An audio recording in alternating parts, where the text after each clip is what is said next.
안녕하세요. 반갑습니다. 제이입니다. 오늘은 태국 여행 때 주의해야 될 사항 그 중에서 위조 지폐에 대해서 한번 이야기해 보려고 합니다.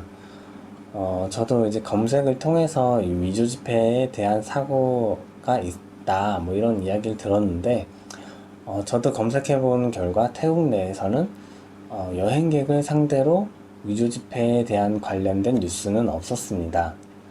이제 태국 현지에서 태국 사람이 태국 사람에게 피해를 입힌 경우가 대부분이고요.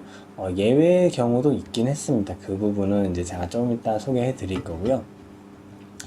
간단하게 이제 세 가지 사항이 있었는데, 첫 번째가 가장 최근에 있었던 일인데, 한 남성이 작은 사무실에서 그냥 컴퓨터 한 대, 프린터 한 대, 그 다음에 이제 압력 기계 하나를 이용해서 위조 지폐를 만든 사건입니다.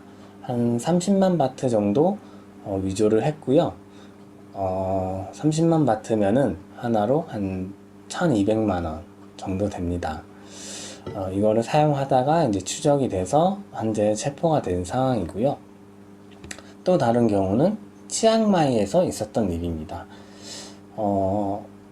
한 여성분이 달러를 위조한 경우예요. 앞선 남성분 같은 경우에는 일반 프린터를 이용했기 때문에 그냥 A4 용지를 사용해서 위조를 했는데, 이 치앙마이의 사건은 조금 다릅니다. 제가 사진을 이제 보여드리는데, 사진에 보이는 것처럼 아주 긴 종이로 이제 위조가 돼 있죠. 그 다음에 이제 뭐 보관도 좀 특이하게 보관을 했고요. 그래서 제가 봤을 때는 이제 조금 전문적으로 이제 위조를 한 사람 같아요. 굉장히 많은 돈을 위조를 했죠. 보시는 것처럼 저게 한 박스만 있는 게 아니라 여러 박스 있더라고요. 사진을 봤을 때는. 이런 것처럼 이제 위조 사건이 굉장히 많이 있습니다. 근데 이제 외국인을 상대로 하는 경우는 대부분 뉴스에 없었습니다. 마지막으로 이 케이스가 가장 조금 특이한 케이스인데, 외국인이 태국 바트를 위조해서 태국에서 사용한 경우입니다. 한국 분도 많이 가시는 이제 코사무이섬 위쪽에 보면은 팡안섬이라고 있습니다. 팡안섬은 이제 보름달 축제로 유명한 곳이고요. 그 축제뿐만이 아니라 해변 동안 정말 아름다운 곳이에요. 정말 여러 가지 해변이 있고 물도 깨끗한 곳이고 한데, 더욱더 유명한 게 이 풀문 파티입니다.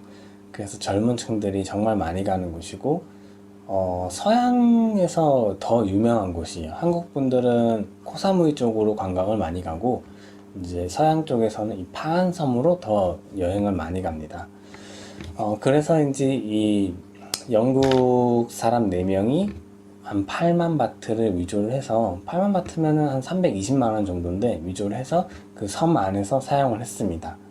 그래서 이 섬 안에서 사용을 하다 보니까 오히려 더 추적이 쉬웠고 이제 쉽게 체포가 된 거죠. 근데 이제 체포 당시에 조금 이제 약에 취한 상태이기도 했고 위조 지폐도 사용을 했고, 이렇게 해서 체포가 된 사건이 있었습니다. 이렇게 위조 지폐를 만든 사람이 이제 사용을 하고 체포된 경우는 많이 있습니다. 근데 재사용을 하면서 체포된 경우는 대부분 없습니다. 그러니까 제가 만약에 돈을 거슬러 받았다면은 이 사람도 정말 몰랐거나 아니면 이 사람이 만들었거나, 이 두 가지 중에 하나입니다. 왜냐면은 이 재사용을 하는 경우에는 나 또한 피해자잖아요. 처음에 피해자이기 때문에 이 피해자가 신고하는 경우가 더 많습니다. 제가 이제 위조 지폐에 관련 법을 태국에서 찾다 보니까 위조 지폐를 만들어서 사용할 경우 10년에서 20년형에 처해질 수 있고, 벌금 또한 따로 있었습니다. 근데 이제 그 밑에 글이 있었는데, 이 수사를 도와준 사람, 이제 신고를 한 사람에 대한 포상에 관련된 글이 있더라고요. 이게 간단하게 써 있던데, 이제 최대 10만 바트까지 받을 수 있다 라고 이제 작성이 돼 있었습니다. 당연히 이제 제가 피해를 봤으니까 그에 대한 보상도 뭐 받을 수 있고, 그 다음에 이 체포를 하는데 이제 중요한 단서를 제공한 거잖아요. 그렇기 때문에 일부 포상도 받을 수 있게 돼 있습니다. 그래서 당연히 이거를 재사용하는 것보다는 신고를 해서 포상받는 게 더 나은 거죠. 그래서 재사용에 관한 게 없기 때문에 택시에서 거슬러 받는다, 이런 경우는 정말 드문 일입니다. 아니면 택시 기사도 정말 몰랐거나. 위조 지폐는 우리나라처럼 구분하기 정말 쉽게 돼 있습니다. 태국도 돈이 정말 잘 만들어져 있고요. 이렇게 제가 준비한 게 천바트인데 여러 가지가 있습니다. 제가 이제 뭐 위조 지폐를 확인하는 방법 이렇게 찾아보니까 정말 여러 가지 있더라고요. 이렇게 그래서 우리나라와 똑같이 이렇게 비어 있는 부분을 햇빛에 비춰보면은 이제 구강의 모습이 나옵니다. 그 다음에 이제 뭐 이런 반짝이는 부분들이 있고, 일부 질감이 다른 부분이 있습니다. 뭐 이쪽은 매끄러운데 이쪽은 살짝 거칠거칠한 부분, 그런 부분이 있고요. 여기 이제 왼쪽 상단에 이렇게 보면은 이제 오른쪽 상단이죠. 작은 크룻이 있습니다. 크룻 마크가 있는데 이 크룻이 앞뒤로 100% 정확하게 일치가 되는 것도 이제 위조 지폐를 감별하는 방법 중에 하나입니다. 이렇게 햇빛에 비쳤는데 크룻이 두 개로 보여요. 살짝 어긋나 있어요. 이러면 위조 지폐인 겁니다. 여러 가지 방법이 있어요. 우리나라도 이제 뭐 질감이 다른 부분, 아니면 숨겨진 글자 뭐 이런 것들이 있잖아요. 그 다음에 좀 반짝이는 부분, 그런 것처럼 이제 태국 돈도 이렇게 잘 만들어져 있습니다. 위조 감별이 그냥 누구나 할 수 있게 돼 있기 때문에 큰 걱정 안 하셔도 되고요. 만약 위조 지폐를 받았다면 어떻게 해야 될까요? 세 가지 방법이 있습니다. 첫 번째, 은행으로 간다. 은행에 가서 이제 내가 이제 거스름 돈으로 위조 지폐를 받았다. 만약에 편의점에서 받았으면 그 편의점 위치를 알려주시면 됩니다. 그 두 번째로 경찰서. 경찰서 또한 제가 이제 뭐 위조 지폐를 받았다, 뭐 어디서 받았고 이렇게 간단하게 이야기를 하고 이제 처리를 할 수가 있고요. 세 번째는 가장 이제 저희가 이제 쉽게 접근할 수 있는 방법이죠. 대사관에 연락해서 이제 도움을 청하는 방법입니다. 이 위조 지폐를 받았는데 어떻게 처리해야 될까요? 이렇게 여쭤보시면은 어떻게 처리를 해라, 아니면은 은행에 가서 처리하시면 됩니다, 이렇게 설명을 해줄 겁니다.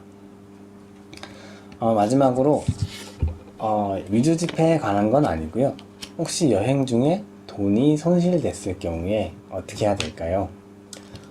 손실됐을 경우에는 은행에 가면은 새 지폐로 교환해 줍니다. 5분의 1 정도가 이제 손실됐을 경우에는 새 지폐로 가능하고요. 만약에 반으로 찢어졌을 경우에는 이 반을 다 가지고 가셔야 됩니다. 당연하죠. 이제 반만 가져가서 이제 만약에 1000짜리를 반 찢어져서 반만 가져가서 1000 주세요 이렇게 할 수 없잖아요. 나머지 또 반 가져가서 또 사용할 수 있으니까. 그래서 만약에 반이 찢어졌을 경우에는 그 반을 둘 다 가지고 가서 은행에서 이제 교환하실 수 있습니다. 우리나라 거진 비슷합니다. 5분의 1 이상 손실되지 않았을 경우에는 교환이 다 가능하고요. 이게 불에 탔든 뭐 찢어졌든 뭐 어떠한 경우에서라도 5분의 1 이상이 5분의 1만큼 손실된 경우에는 다 이제 교환이 됩니다. 네, 오늘은 여기까지고요. 다음 시간에도 더 유용한 정보로 찾아오도록 하겠습니다. 그럼 다음 시간에 또 만나요. 안녕.